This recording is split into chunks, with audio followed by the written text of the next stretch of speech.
saw an increase. How many of you feel that way? Any thumbs up? Anybody notice Decline, those sir. frogs? Decline. Decline? Anybody else? So similarly, I mean, many a times when we come across uh, late night or early morning situations where you hear these crickets throughout throughout the night, they're irritating you in your, they've come into your house and places, and you're listening to these crickets. You know what are crickets? Chirr करके आवाज आती है. You hear these crickets, and they're um, Jingle. creating Jingle. chingur. Correct. That's the right word. So they have all these crickets there, and last night did you hear them? And how many of you did? Did they were they in your room? Were they outside in your veranda? Did you see many of them? How many of you noticed? And what did you notice? If it was a decline, could you show me a thumb down? If it was an increase, show me an up. Or if you don't know, let's just say, let's just say, no, it was as it was earlier. But if it was a decline with the number of crickets you heard, okay? And if you heard a lot of crickets, good. If you didn't hear them, then that's the answer. So how many of you do you hear did you feel that the number of crickets which you heard maybe last year or the year before last are the same number which you've been hearing now? Some of us also think maybe you have in the evenings, you hear these very, very loud, shrilling insects. And if you actually go closer to them, they look like huge, almost uh, the size of the pen cap, almost as big as that. You see these huge fly-looking things, like a house fly, but they're actually these insects which are coming from the hills. In the hills, you hear this particular shrilling cricket sound, but it's not actually a cricket, it's a particular insect. And they usually in pine tree areas. And when they, and you suddenly started seeing this as a change of the, in the version of the cricket to these particular insects. So if you might have noticed, some of you might have noticed, some of you might have not. If you go to the hills, you might see them running and eating these small little or very large fly-looking things, because they start getting um, whatever, for whatever reason they start eating all these.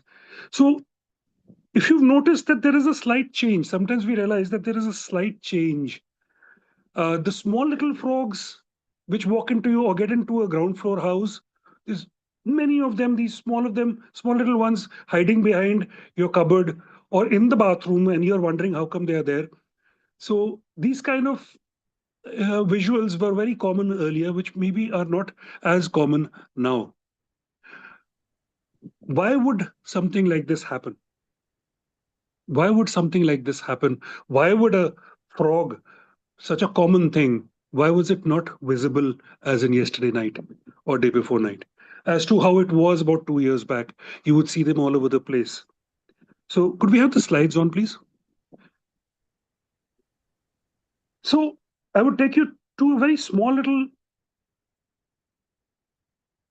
concept about why would an insect or why would a rodent or an animal be present in a particular place? For a simple reason, you need. Could we have the slides on? Yeah. So, for a simple reason that it has something to sustain itself. मतलब कि उसको अपने आप को alive रखने के लिए उसको कुछ ना कुछ चाहिए. And firstly, what it needs is food, and secondly, it needs a simple system where it can exist. So it needs a couple of things. Maybe the surrounding which requires you need mm, maybe you need maybe the frog needs certain amount of water around. Maybe it needs the insect population, where maybe it could be the insect population could be even mosquitoes. It could be various insects which it has to feed upon. So, do we see this decline as a decline in their food?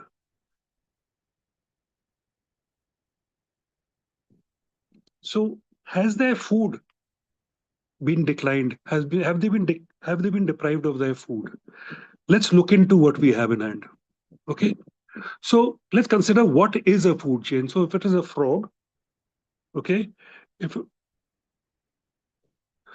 if it is a frog, it needs insects, and obviously because the frogs are too many, so it needs a snake or something to kind of um, be eaten up, or the food chain to be in the whole cycle to be there.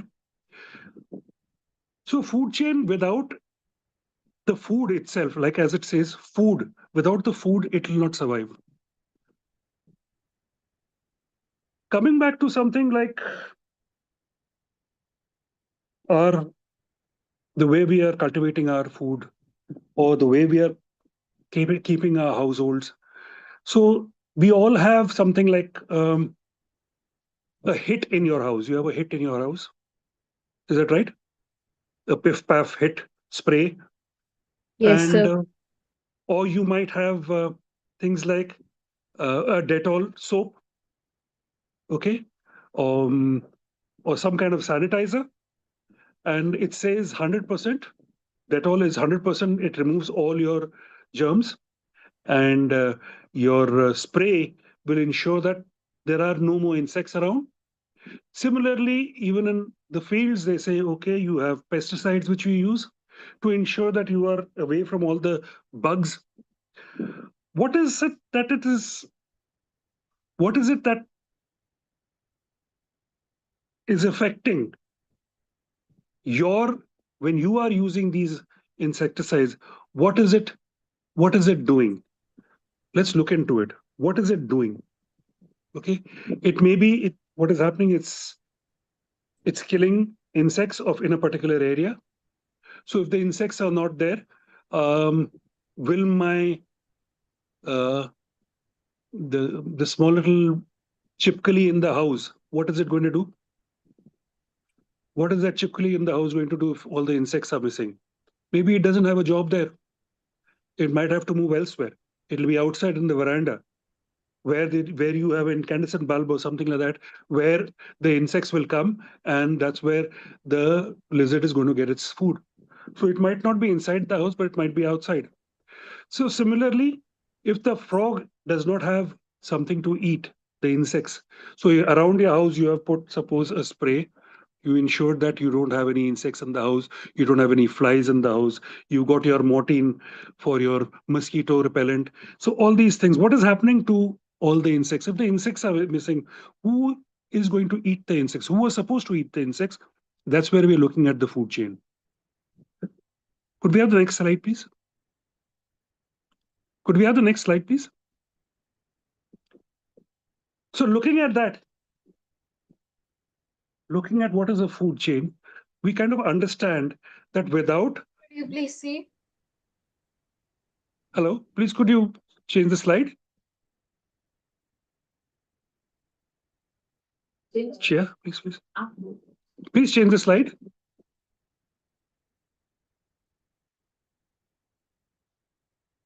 Uh, so anyway, so when we are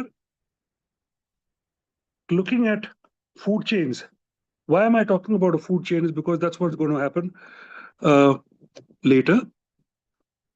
When I observe a food chain, what am I looking at? Okay, so let's not be very specific about हम मैंने खाली इसी चीज को करना है, मैंने frog ही करना है, मेरे को टिड्डी को ही करना है, या मेरे को एक कॉकरोच को ही करना है. Let's look at various others and at least make sure you have at least two of them. Okay, make sure you have at least two observations which you are doing, so that at least you can verify between the two. And let's look at what is the insect living on. Okay, preferably let's try and work on, so that we can move towards our project. What we can work on is something which is feeding on some kind of a plant or some kind of a food plant which you have. Okay, suppose a tomato plant or a brinjal plant or something of that sort, which is closer to you, which you can observe easily. And why different plants? So, how many? So, why different plants? Because different plants will attract different kinds of insects, and different kinds of insects attract different kinds of birds, different kinds of uh, other mammals and reptiles. So, when it is attracting various other living beings, so we need to observe different ways. When we observe this, what will happen? What we are doing right now is we have to take two different kinds of observations. One is when it is without human intervention. So a plant which is growing next to your house is obviously being monitored by you, is obviously being assessed by you. You are putting in the water, you are putting in the the urea or whatever, or you're putting in the manure along with it. You're making sure that the kind of soil is perfect and is ready for, and it is best for that particular that particular plant. So one is here, but let's also observe a similar plant outside, and preferably a place where it could be affected by many things, such as temperature, humidity, the seasons, because you are keeping it protected, the sunlight, how it is reacting. Okay, what time of day you're going to do this? How many observations have you taken? And what is the effects on the plant? Is the leaf drying up? If the stem has a particular insect on it, or is that as a fungi on it? So we will try and observe everything in the plant. When we observe the plant, we will know what insect will attract it, what insect is getting attracted by it, the type of soil, what kind of fungus is it generating, or is it generating what kind of, is it propagating? It is proper. Is it allowing maybe small earthworms to generate? So what is the cycle in that? What is the soil doing? What is the quality of the soil? Okay, when we are doing that, we will obviously understand how the plant survives. Maybe it is a good plant, so it stays. If it becomes a little weak, then it gets dried up or it gets eaten up. Maybe if it goes beyond a particular level and the photosynthesis is not good, so it will attract a certain amount of other insects, or maybe a certain kind of rot, which could be a fungi or a different kind of um, a different kind of way it is getting decomposed. So these are things to be observing, because when we observe that, we will understand who is going to be consuming it. Okay, there are many things.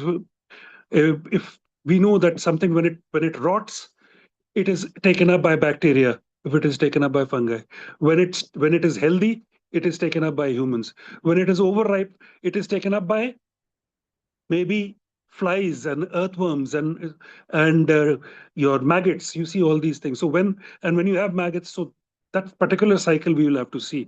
Maybe you could even take a tree.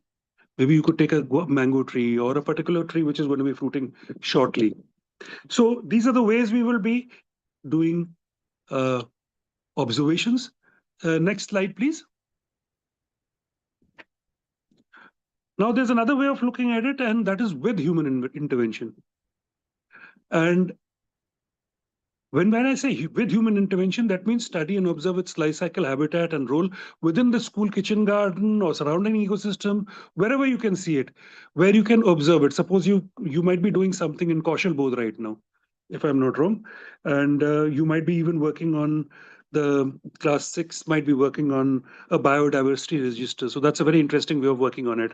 You have when you identify the areas and then you record your biodiversity in the area, and then you finally decide on which decide on which particular plant you're going to be working on, and then look at it first. In one place where you control it, and the other places where you don't control it. Or it could be as simple as maybe um, a, a black gram plant or a corn corn plant which will grow and reach a particular level, and you will be able to see right from the beginning to the end, right till you can harvest it. Okay? And When we are doing that, we also analyze. So what we do is we analyze the reason behind its, sorry, we analyze the reasons behind it. Once we analyze the reasons behind it, we know exactly what is it that is affecting. And what happens in a very, when humans start you getting involved, a lot of things happen. You start putting in pesticides, start putting in weedicides, fungicides, and other chemicals. In fact, if you know of, if you've heard of, I don't know how many of you heard of the cancer train, which is going from Punjab to Rajasthan, and wherein most of the people out there actually are cancer patients, and because they go to Rajasthan because it happens to be cheaper to get treated in Rajasthan than in Punjab. So, how many of you have heard of this? Have you heard of this? It's quite prominent. In fact, what has happened is that there's been so many cases of people putting in so much of pesticides and weedicides and insecticides and so much of chemicals into the soil that they are actually going through a lot of issues about um, people getting cancer, and which is a very big issue. So similarly, this would allow us to understand what are the effects. Okay, we won't go into such details of cancer patients and all that, but some things wherein we can analyze what were the issues behind it and how we can resolve this issue. Okay, next slide, please. So, what would we need to do? So, first of all, we've done an observation. So, I've told you the first point is you identify your area, at least two areas, wherein you can identify two different types of plants or two different types of insects or mammals or reptiles, or take a combination of either, wherein you will be able to see their different food cycles. When we see different food cycles, the most important thing I think we realize in this is when the food cycle is there. जब कहते हैं ना जैसे कि people who used to work in the Vietnam War, especially people used to carry the army people used to carry frogs on small little threads and used to keep it in their bags. And what they used to do is we used to throw it in the water. Whenever they wanted water, they used to throw it into a pond wherever they were going to drink water from to see whether that frog survives. And if the frog survives, that means they realize that the water is good enough to drink. On the other hand, if it doesn't, then they know that the water has been polluted or poison has been put in the water, so that the people who are coming after them can be taken care of. So these kind of things, when we talk about a food chain, we let's understand the whole food chain. And suppose if I close down a food chain, then what happens? Let's take an example. Suppose if I have maybe a particular plant and it is going to be infested with a particular insect. I know it is going to be affected. Can I maybe create an alternative system? Can I create an alternative system wherein that plant, because it is attracting a lot of insects, can I put in another thing? Suppose maybe I'm putting a tomato plant, and along that they say, okay, put in maybe garlic. So maybe the garlic is a deterrent for that particular insect. So what happens is, without having put in a particular chemical to avoid that insect and get a proper yield, I maybe put in an intercrop the plant. So what happens is we have to understand. But then another reason is, why are we doing this is because, first of all, okay, we will eat only what is good. Let's say we are eating only what is good. But then the first point comes in. Suppose if you want to grow something, okay, and you realize इससे सस्ता तो मुझे market में मिलेगा. When I say इससे सस्ता market में मिलेगा, so what is happening? I am realizing that it is not economically viable to grow maybe brinjal or maybe tomatoes within my space. I'm rather pick it up from the market outside, and it looks better also. It might be more juicy and more tasty. But Then again, we realize what are the ill effects of it because we have used in so much of pesticides and chemicals. So obviously, but let's not forget, if it is not grown economically, if it is not sustainable, how am I going to get a good crop? How am I going to make sure that I can have that much of food within my space? I mean, for my table. Then, secondly, once what happens is we start utilizing it, we grow crops and continuously grow crops. When we continuously grow crops, obviously, there's another thing that is the soil becomes weaker. The minute the soil starts becoming weaker, we add in more chemicals or fertilizers to kind of boost the growth. And the more growth we do, the more boosting of the growth, boosting we do for the growth of our plants. We understand, fine, we've done all these things. So we've got our yield, but the soil is getting more and more weak. It is not be able to sustain the crop. So what will happen in that situation? What will happen in that situation? You will continuously keep on pumping in more and more chemicals. You may be putting in fertilizer will be NPK or things like that, a lot of minerals you'll put. But can you substitute it for natural minerals? We have to think about it. Okay. So we need some kind of system where we can do actually regenerated systems like vermicompost, which I think is again part of your Kaushal board. You can work on that. Look at vermicompost, utilize that vermicomposting, see how it is, how you make the soil good. Like they say, earthworms are a farmer's friend. So how can you make sure that the farmer's friend retains itself in the soil? Because you need the right kind of humidity, the moisture, you need the kind of soil for it because it is going to live through that. But if I put in a chemical which might kill a particular insect, it might also harm my farmer's friend. So we have to look at how we can keep a regenerative system. A lot of places like places in Kerala where before maybe a paddy planting season, that means धान उगाने के time, uh, what they do is they cut all the leaves and plants around their paddy field and they'll throw it into the same water and same field wherein when they are doing their puddling of the water and creating the soil, preparing the soil for planting, what they will do is they will put all the green manure, and that itself will become good uh, good manure for the plant. And because these are the leaves which they decompose earlier and they become good for the plant, for the plant growth.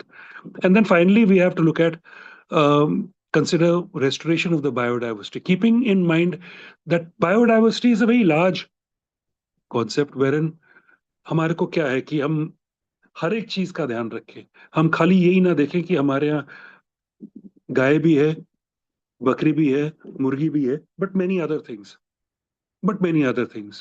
So how do you ensure that that happens? So how do you create the biodiversity? Maybe the chicken is going to be placed on top, and then below that is going to be a particular another um, mammal, and then below that is the fish which you are putting in the in the pond, and in the pond then you can and the pond water is used within the area you're cultivating, and then the water comes back into the, and then you have rainwater harvesting, and so a restoration of the biodiversity is maintained rather than having just plain water coming in.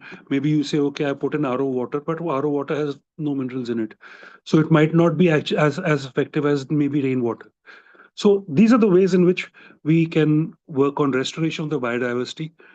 So with this, I'd like to ask you all, what did you understand about food chain, maybe? Because that's the first thing we need to do.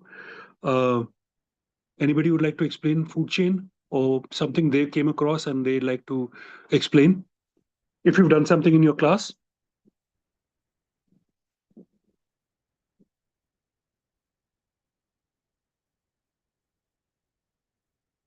anybody? Anybody would like to talk about food chain?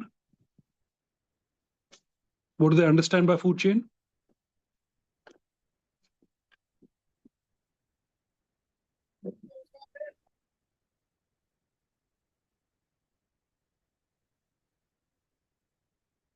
Okay. Anybody who'd like to talk about any questions?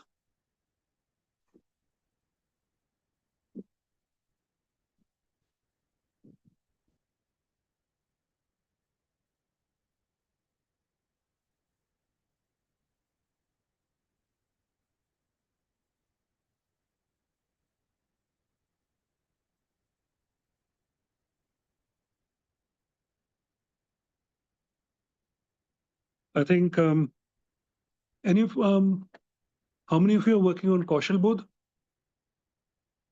We can close the slide now.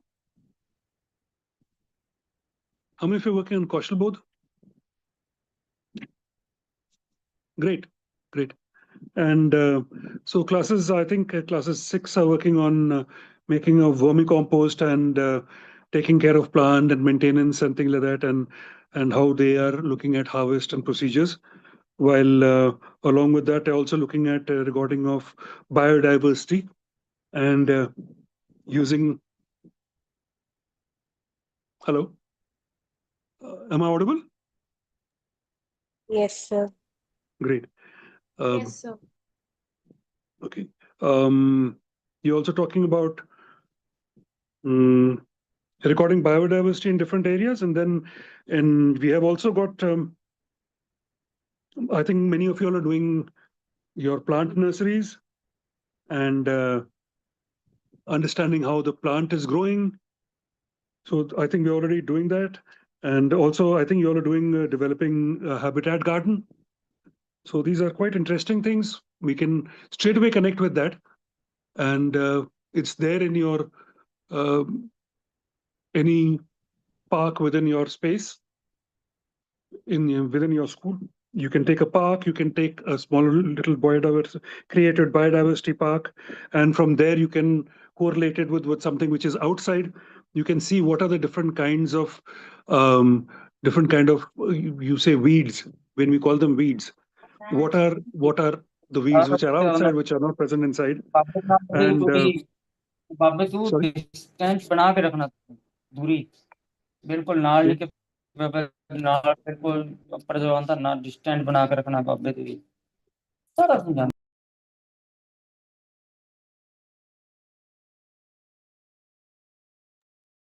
Am I audible? I think Yes. I think there are places where you're also working on hydroponics. Any of you working on hydroponics, you can understand that, and you can I also identify it. You can see the difference between hydroponic way of planting and planting on the soil. So you can also look into that. And finally, I think you're doing farm animals also. So if you're doing farm animals, where you can also find out what are the systems, what you eat, what the animals are eating, what the insects are eating, and what is the complete cycle out there, how the soil is regenerative out there. आपने देखा होगा कि where the animals are, तो उसके वहाँ पे soil is regenerating itself and is becoming very rich in manure and things like that. So how is it becoming that way? Obviously, sometimes you feel it's a little dirty to see, but that's what the complete food cycle is all about. We can observe these things. We can once we've got through the complete observation of how human intervention and without human intervention, as much as possible. Without intervention would be very difficult to find, but yes, we can still do a lot more by looking outside. Even along the roadsides, they are very good. Okay, so we can look into that. And once we've seen that, because lots of things when we say, "Acha, ये तो घास है, ये अच्छी नहीं है," but some or the other animal, some or the other insect is surviving or is propagating because of that. Like even if you suppose you've got you get these bats nowadays at night, where they come in for various fruits, and they come to eat like a chiku. They come to eat a chiku, and they go back, run out. So when they are going, they are actually the best seeders. They are the best seeders. So they are also very good for propagation. So similarly, insects also, and insects bring in birds. Birds bring in pollinators. Tomorrow, you don't have a pollinator, an insect, which will pollinate your Karela plant or your brinjal plant. Who is going to do the pollination? How is it going to happen? So these are the things we need to look into. Okay. So any questions? So well, first is just observation. There is a hand up. I can't see. Okay, sorry, I didn't see the hands. Uh, any questions? Please, hands up, please. Anybody who would like a question could please ask, or you can share it. We have Drishti Mukherjee who has Yeah. raised her hand. Drishti, please Yeah. go ahead with your question. So I would like to ask that what is the relation between the food cycle and biodiversity? Excellent. I would like you to first look into it before I start, because I can give you answers and they'll be easy. But like we work, I prefer to work with you first looking into what is a biodiversity, what is an ecosystem, what is biodiversity, what is food chain. All these things are words which may be new to you at the moment. They may be new to you at the moment. So working on biodiversity, obviously there are a lot of things involved. Like I told you about when you're near when you're near animals, and it's like a buffalo or a cow, and you notice a lot of things that are different out there. The soil, the waste of the animal, waste of the plant material, lots of things. This also initiates a lot of insects coming in. You will see a lot of you will see a lot of insects there. You will see a lot of maybe insects which are harmful to the animal, but it is creating a food chain. You may feel it may be harmful to the animal, but it is. We also know about the very small little term of survival of the fittest. Is that right? You know what is survival of the fittest? You understand what is survival of the fittest? So the plant which is not. So let's understand this. There are different kinds of plants. When the plant is young, you are not eating it. When the plant is ready, you are eating it. When the plant is old, or when the fruit is young, you're not eating it. When the fruit is good for you, you're eating it. When the fruit is not good or is overripe, then again it is not good. You're not eating it. So who's utilizing it at that time, before and after? Let's look into that, because from there you will understand the biodiversity. Okay, and the food chain will actually identify when you get down to the biodiversity. Biodiversity is when you are looking into more than one type of when you're looking at more than one type of food chains. That will help you understand biodiversity, and also then finally the ecosystem. Right. Before I give the answers, I would like you to see it so that we can get back to this. You can always message me. I know you can get the answers, but you can always message me also. Okay, sir. Thank you. Uh, I'm only telling you my objective is to try and give you uh, the overall perspective. I would like you to look into these things. These are words which might be some of them words which might be new to you. Why do you call it ecosystem? Okay, and why do you call it bio and diversity? What is so diverse about it? These are words which you need to, like we just talked about a food chain. So food chain was just one following the other. I'm sure that you must have done this as a poster making it within your class and put them as posters for in your pinup boards. So what here? Okay. Anybody else? Ecosystem has raised their hand. Please continue with your question, Ecosystem. Sir, could you please explain me what is economic viability? Yeah, economic viability. आज मैं कहता हूं कि भैया आप लोग, अब मैं फार्मर के पास जाता हूँ, मैं बोलता हूँ उसको, भैया आप लोग जो है पेस्टिसाइड, इंसेक्टिसाइड प्लीज मत डालिए, क्योंकि हमारे को नुकसान होता है. ठीक है. टुडे आई से this. Do you think the farmer would be able to would be able to take a lower crop? Because what is going to happen is maybe उसमें insects आएंगे, कोई pests आ सकता है, कोई aphids आ सकते हैं, different types of insects, different kinds of rodents. पता लगा बहुत अच्छा crop हो गया और चूहे आके नीचे से क्रॉप्स उन्होंने लिए और चूहे आके खा गए, या एक पर्टिकुलर इंसेक्ट्स आए और उन्होंने ऊपर से उसको खत्म कर दिया. Many people also face the issue of parakeets coming in that come in thousands and they pick up all the grain and take away. ऊपर से वो दाना खा खा के चले जाएंगे सुबह.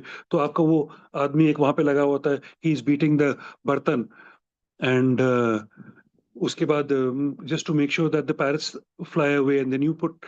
So these are small little things which are happening. Do you think the farmer is ready to agree with you? कि मैं पेस्टिसाइड नहीं डालूंगा, पेस्टिसाइड नहीं डाला, उसका पूरा का पूरा खेत खराब हो गया, और पूरा का खेत खराब हो गया, उसने जितने इसकी लागत लगी थी, सपोज उसने 100 रुपए खर्चे हैं, तो 100 रुपए में उसको 100 रुपए वापस नहीं आए, तो वो खाएगा क्या और अपने फैमिली को क्या खिलाएगा? So that is one of the very big issues. So I hope you are understanding. So if I don't, so if that person does not put in those chemicals, if that person does not put in the urea, he does not put in the zinc, he does not put in the micronutrients, what will happen? He will automatically lose money and he will not be able to sustain a livelihood. So हमारे को एक system ऐसा भी देख सकते हैं जिसमें where we could coexist. We could coexist because it is indirectly it is going to be beneficial for us. If we don't put in chemicals, obviously we are not intaking, the intake into the chemicals for us is not there. Agar tomorrow I am taking or intake of chemicals with our food, because when you're eating the food, you have already the insect, the pesticide or the weedicide has already affected the plant, and it has become part of the plant. जैसे कि आपको small pox का injection या chicken pox का injection लगाया है, सो आपको अब आपको चिकन पॉक्स नहीं होगा या स्मॉल पॉक्स नहीं होगा या मीजल्स नहीं होंगी, या आपने एक वायरस का इंजेक्शन लगवाया है, तो एंटीबायोटिक तो उसमें आपको नहीं होगा. सिमिलरली इन प्लांट्स में भी वही चीज आ जाती है, because it becomes part of the system. The minute becomes part of the system, so considering that it become part of the system, considering that आप, वो कह रहा है नहीं जी इसमें ना नीचे दीमक लग गई, तो उसने क्या डाला, उसमें क्लोरोपायरोफॉस डाला. There different chemicals. So somebody is put in a particular chemical. You put in the chemical, but that chemical has gone into not only the plant, it has also gone into the water, and that water is part of the drinking water, which is it is percolating into the ground. That becomes part of the drinking water and underground, and you're drinking that same water. So it becomes somehow or the other that if we understand food chains, we also understand the very fact that these particular chemicals will be part of your system. So if I reduce it, if the farmer reduces it, he'll have a problem. But what are the other methods when we look at plants in a different way? What are the methods that we can adopt to ensure that मेरे को भी मिल जाए, या मतलब कि farmer को भी मिल जाए और उसको नुकसान भी ना हो? वो कहे कि इसके साथ ये उगा देना, और this maybe I can put in as a food chain for my cattle. Certain things I can put for my goats, some things I can put for my chickens, some things I can put somewhere else.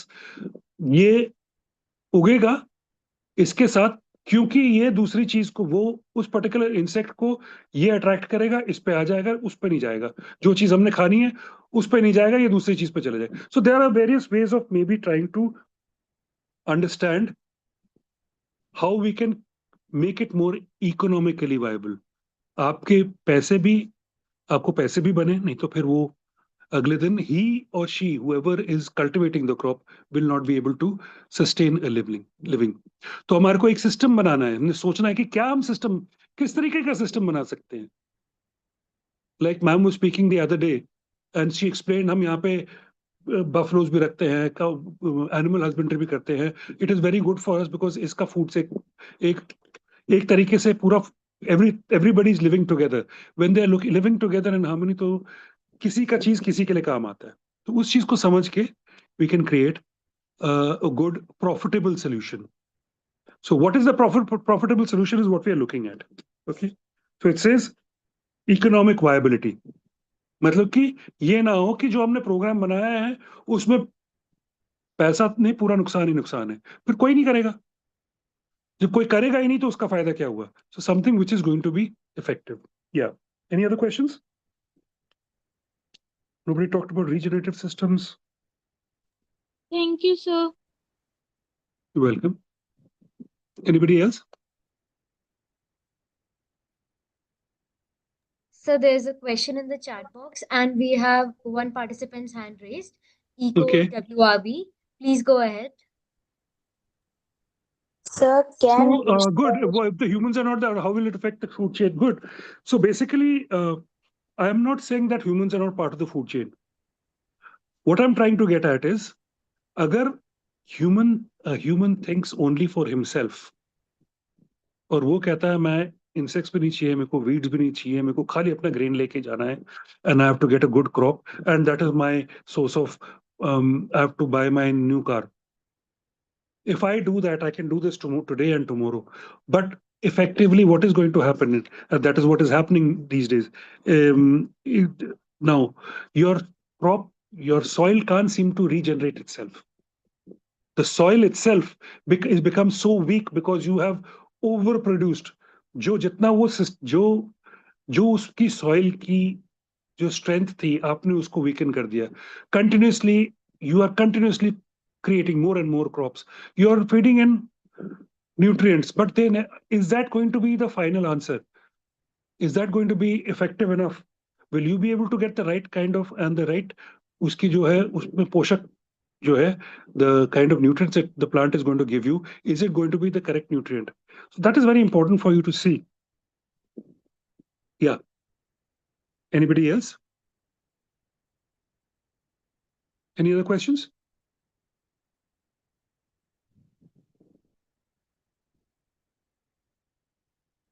Any other questions?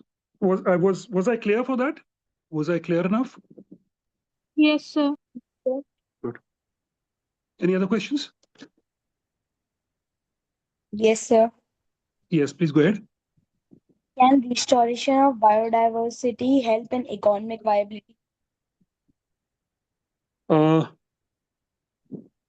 want you to work on this before I do that. You have something like people are talking about agroforestry. People are talking about what is happening where agroforestry, because so that you can not only just foraging out of the forest, but you can do a certain amount of cultivation within. People talking about intercropping so that the soil regenerates itself. Sometimes you are utilizing the same or the leaves around or the things to kind of get back into the soil. So automatically what happens is the restoration of biodiversity and economic viability. This is something that's the core essence of this exercise. We have to ensure that the soil is also regenerative. When the soil is regenerative, the biodiversity is maintained, and मतलब कि आदमी भी खुश, हाँ, nature भी खुश, जानवर भी खुश. It's as simple as that. आदमी भी खुश, nature भी good, खुश, जानवर भी खुश, and the soil is fertile enough for you to get regular food, regular consumption. Not over consumption, not overproduction, but just satisfactory, or so that the soil can regenerate itself. आपने अगले साल भी आपने crop डालना है, एक साल डालना है, फिर उसके बाद अगले साल भी डालना है. समटाइम्स ऐसे अगले साल मैंने I want to do certain amount of I will take a different plant so that this survives. This particular plant puts in the nutrients for the next crop. So that allows me a better crop, a better yield. So this we will need to look into. We'll have to see what comes first, what comes next. How can I should I leave my soil fallow? Do I need to leave my soil fallow? Or will only the natural surroundings help? Or can I do something more? What a lot of people do is, I've seen this in people where people grow coconut trees. So what happens is they dig around the coconut tree before the monsoons. They dig around the coconut tree. जो coconuts जो सूखा पत्तियां वगैरह जो है वो काट काट के उसके अंदर डाल देते हैं, और उसके पहले थोड़ा खाद डालते हैं, एंड देन उसके ऊपर ये पत्तियां डाल देते हैं. तो उसके अंदर फिर अब you will feel कि इसमें पैर रखेंगे तो उसमें कीड़े कीड़े लग रहे हैं. But what is happening is actually regenerating the soil. It is creating that the livening the soil for the soil fertility also. So these are some of the methods which people use. They put back the greens, and they put back. So animal manure is also required. So that's also part of it. Yes. Any other questions? Thank you, sir. Good. How humans can disturb a food chain? What happens if a top predator is removed? So if a top predator is removed, now we're looking at a very interesting situation. So there was this particular um, documentary about some places in Alaska wherein they were only herbivores, and because of which it was actually becoming it was a dying ecosystem. The complete biodiversity was crumbling. Um, the trees which were supposed to keep growing or propagating, they were not being able to propagate. There was too much of overgrazing. So what they did was they put in these um, wolves, and the minute they put in these wolves, there was a sudden change. I'm not saying sudden change. Sudden, when it comes to nature, sudden is uh, maybe it could be even a decade. Decade is 10 years. There was a sudden change where a change where everything started reproducing itself. The minute the herbivore population was curtailed because of these wolves, the minute that was curtailed, everything else also got back into place. Overgrazing was stopped. When overgrazing was stopped, basically plant life came back in. When the plant life came back in, automatically, hello, am I audible? Hello. Yes, sir, Hello? you are. Okay, Yes, okay. sir. When the plant life came back in, so did the rivers. So did the rivers. Why? Because of the rainfall. The more as the place started getting greener, it started getting better. Humidity starting generating, and there was rainfall also, and the rivers and streams also started coming back in. So as small as reintroducing wolves was was one of the leading examples of a predator. When a predator was removed, so they called these wolves. When the predator was removed, everything went topsy turvy because overgrazing. You have to the food chain evolves around a complete biodiverse situation. And to maintain that biodiversity, you have to ensure that every particular part of that biodiversity, the ecosystem, the food chain is there. So that was an example of the predator. Um, a lot of places, like even in Panna, they got back the tiger, and a lot of things have changed. Things are coming back to life, and they come back to life on their own. There are places where um, weavers, the small little weavers, which they get into the water, and otters, they were put into almost dead um, water bodies, and they revive the water bodies just with the introduction of the predator. The predator eats the fish, but there was hardly anything there. Everything rejuvenated and came back to life. So there are very, very many examples you can get. So that's one of them. Yes, I hope I was clear about that.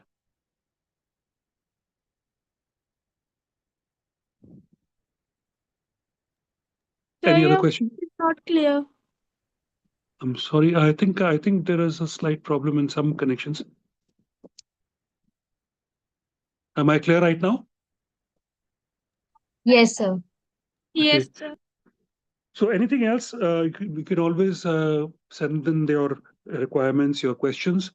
It will be a lovely project which we will do.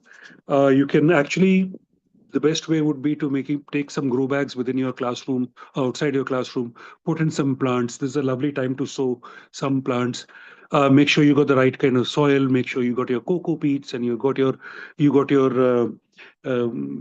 fertilizer. That means animal manure, and then maybe or plant manure, and then along with that you got your different kinds of soils. Create the right atmosphere. Make sure that your plants are well nourished, and let's see how we can look at it. If the plant dies, we learn a lot of things. I'm not saying that we do feel sorry for it, but if the plant dies, we see a lot of it.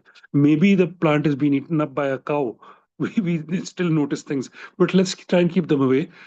Let us grow some things here. See what all weeds come in. How do they come in? Where are the seeds coming in from? How is it happening? You were trying to grow only maybe a tomato or maybe a bhindi or something like that. But how did the other weeds come in? What was there? Where were the seeds? How did it propagate? What are the insects that it's providing? It's bringing in. What if you clear the weeds? Then what happens? What if, and that means the nourishment goes to what? Things like that. So let's look into it. And any other questions, or we can just you can share that in the chat box. Sir, I have a So I question. have, yeah. So Sir, yes. sir, if one organism disappears from a food chain, does it Mhm. always affect the whole ecosystem? That's for you to experiment. That's for you to observe. That's what we are observing. That is our first and foremost observation. So it would be great to see your surrounding, maybe at home, maybe in the school, maybe wherever you are, and just try and make sure that you do not try and avoid touching it for a little while. Maybe the next 2 months, keep a space within the school which you are not going to be utilizing, or which you want to observe only. Put in some plants which you want to. Maybe you can put in bhutta, maybe you can put in gram, or you can put in a vegetable, because vegetables usually attract a lot of insects also. You can do that. What are the other animals? What are the mammals? What are the reptiles? What are the kind of things that are coming closer to it? Obviously, if you have a totally quarantined space, मतलब कि सब कुछ पक्का है आसपास, तो हो सकता है शायद उसके पास कुछ ना आए.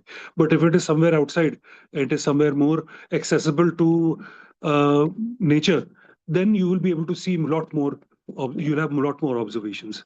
है ना. बिल्कुल पास में आपने एक गमले में कर दिया तो शायद ऑब्जर्वेशन उतनी ज्यादा नहीं आएगी. बट अगर आपने फील्ड में करा तो उसमें ऑब्जर्वेशन ज्यादा आएगी. So there is a question in the chat box by Anna Pedia. Okay, I'll just check that out. Yes. Sorry. I want to ask that, like you said, the humans are again and again growing plants that are affecting the nutritive property of soil. But humans will not grow plants; they will not have enough food. Exactly. Exactly. If we do not have, if they do not grow plants, they will not have enough food to eat. So how much is enough? How much is enough is important.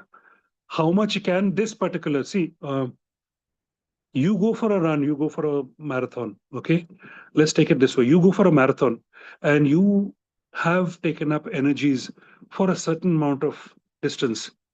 But suppose I say no, the marathon is not for 3 kilometers; it's for 10 kilometers. What will be your condition? And the minute that marathon is over, I say, okay, taking a 15-minute break and let's go for another marathon. How many of them can you run? Or maybe I say, okay, tomorrow morning again I have a marathon. And the day after, so next 1 week, I have 7 marathons coming up. Would you be able to perform? And what is the effect? Suppose if I do not perform, suppose first day I do a particular distance in say, let's take a time of say 100 minutes. Tomorrow, if I have the same thing, I might take 110 minutes. The third day, I may take 130 minutes, and so on and so forth. When I'm doing this, would it not be possible that I may actually injure myself by overexerting myself? So, a similar case with the soil. Consider the earth, the soil to be human, and you will understand everything. If you overdo something, you can only generate that much. So I'm not saying you're not going to get enough food to it. If there's enough for everybody, if we look at it properly. But the act of greed might be deterrent and might be compelling us to reach a point where the soil might not be able to regenerate itself. फिर आप क्या कहते हो, यार ये तो मट्टी खत्म हो गई है, ये मट्टी तो बिल्कुल बेकार है, पट है. Like what people say, ये तो मट्टी पट है, इसको तो पूरा खुद डालना पड़ेगा, इसमें तो ऐसे काम नहीं चलेगा, इसमें कुछ नहीं होगा.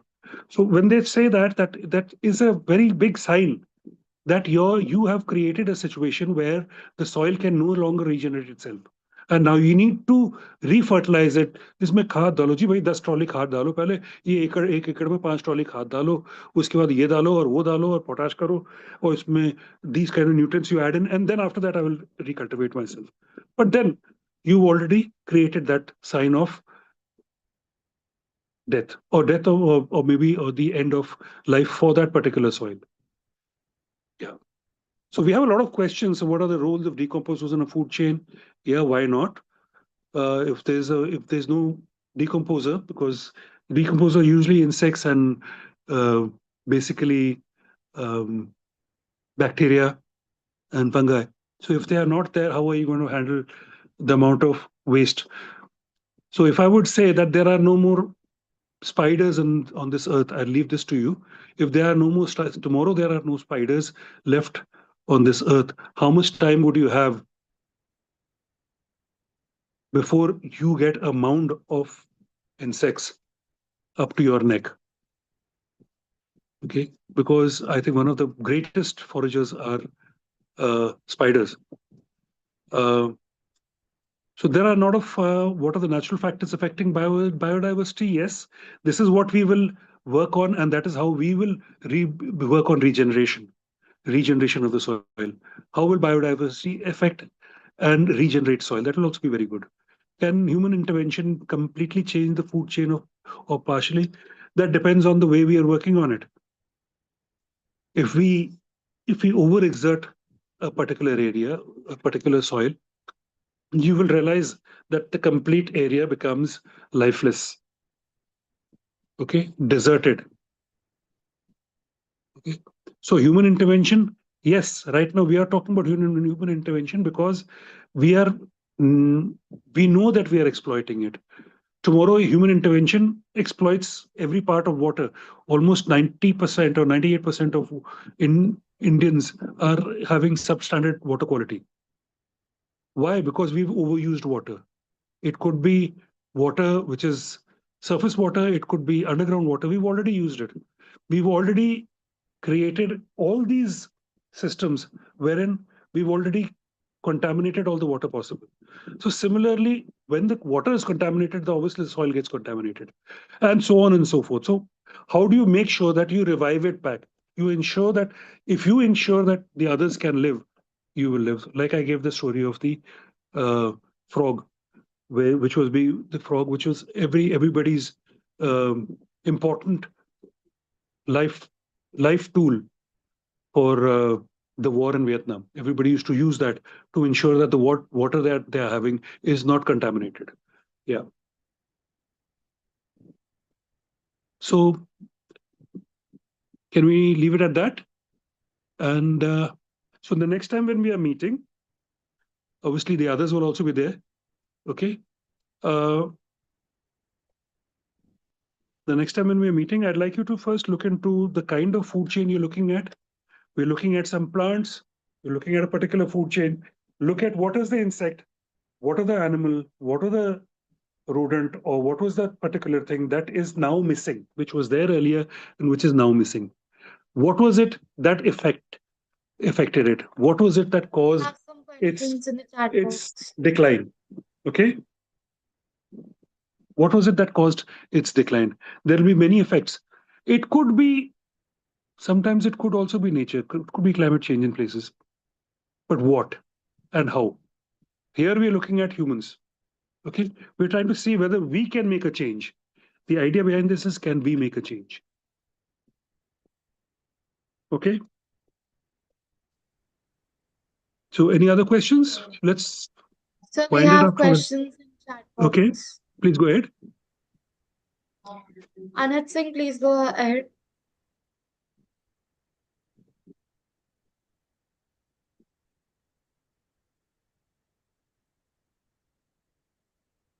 I think if we just look at what the Rishti, document, what the document says is, each team would have to access a real life example where human intervention changed the food chain. Where the human intervention changed the food chain, identify any living organism, insect, bird, amphibian, etc., whose population has noticeably declined or is rarely seen today in your locality. identify what could have been the reasons or what were the reasons. There's a lot of research work you can do, you can read up, but you can also see it in the space which you are. You'll have to understand what happened earlier. So there'll be a certain amount of history to it. Okay. So you'll have to study and observe its life cycle. You have to know what it was, what was it, what was its food chain, what was the food cycle, its habitat, have you removed the habitat, and role within the space. It could be your kitchen garden or it could be a surrounding ecosystem.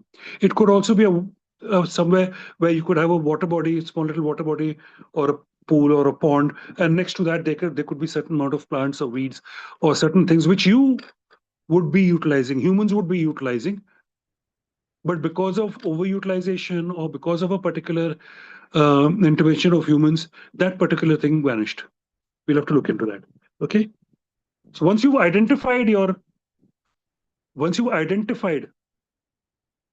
insect, bird, amphibian, or etc., then we'd like you to look into how you can resolve that problem, preferably because of human intervention, please. And usually these kind of situations would happen near farmlands or places where people are cultivating for them. So I think it's a very, very clear and clean job we can work out. You could also, if you think you want to do water, you can do water. If there's some water body you've got around you and you want to see what is the change that you have found, maybe that is also possible. Okay. Questions? So we have So- a question from Raghav No. Mittal. Yeah. Please go ahead. Good afternoon, sir. Good afternoon. So, sir, I want to ask about how microbes are involved in food chain. How microbes are involved in food chain. Okay, this is part of uh, the plant physiology, but it's a bit slightly above. But microbes, let's understand it this way. How will the plant grow? You will put in a certain amount of soil, and then you will put in your seed, and the plant will grow. Is that right? So once the plant is growing, okay, it needs a certain amount of minerals. It needs a lot of that's the food for it. It needs certain minerals, certain food for it, for the leaves, for the fruit, for the flower, for all these things, for the stem. And so to do that, who's doing it? Who's doing that job? For the water to go up, or for when you say water going up, it's actually taking up minerals. So who's taking up the minerals? How are the minerals going up into the plant? The minerals are going up to the plant because of the water you put in. When you put in the water, it creates a medium for these microbes, which are attached to the roots. When they attach to the roots or around the roots, they assist in transporting.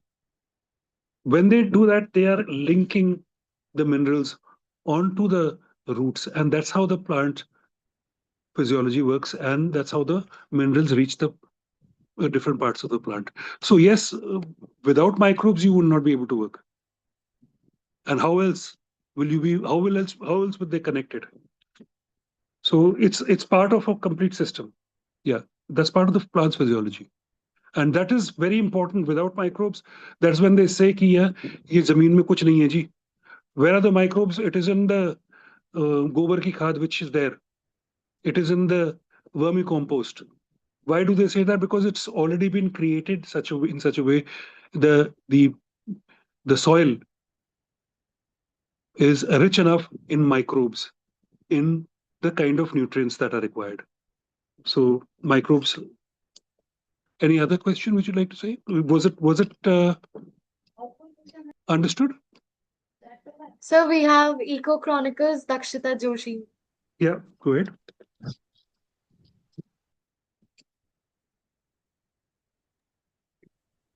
So I want to ask that except humans, what natural factors other affect biodiversity? What other factors that could affect biodiversity? There are Many natural factors. Why not? आपका दैविक आपदा आई, कौन सी आज बाढ़ आ गई, तो wouldn't that change the complete system there? Suppose the river has changed course. बारिश होती है, बारिश के बाद the river has changed course क्योंकि वहां पे एक तरफ मलबा आ गया, दूसरी तरफ से पानी चला गया, तो would it not change the location? So all these things will affect. There are natural causes also. There are in case of animals also. Why not? Anything that is coming in, which I told you about, we talked about predators coming in, so that can also affect. But herein, for the moment, for this particular event, we are working on human intervention. Okay, sir. Thank you. Welcome. So we have Anhat Singh from Eco So I Chronicles. have a question. Okay. Can having more species make an ecosystem less stable or more stable? How can the ecosystem be increased? Sorry, could you repeat that question? Can having more species ever make an ecosystem less stable or more stable? See, if that ecosystem can accommodate,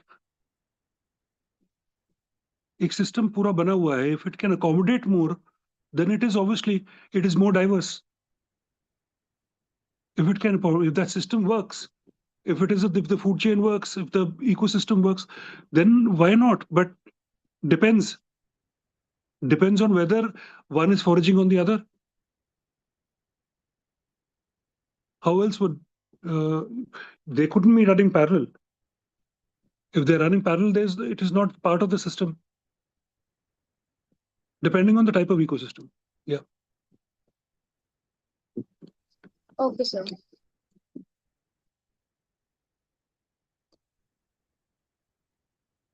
Cool. So, Setu team, could we end it at that? And please, any other questions, please share them on the page. Over to you, Setu team.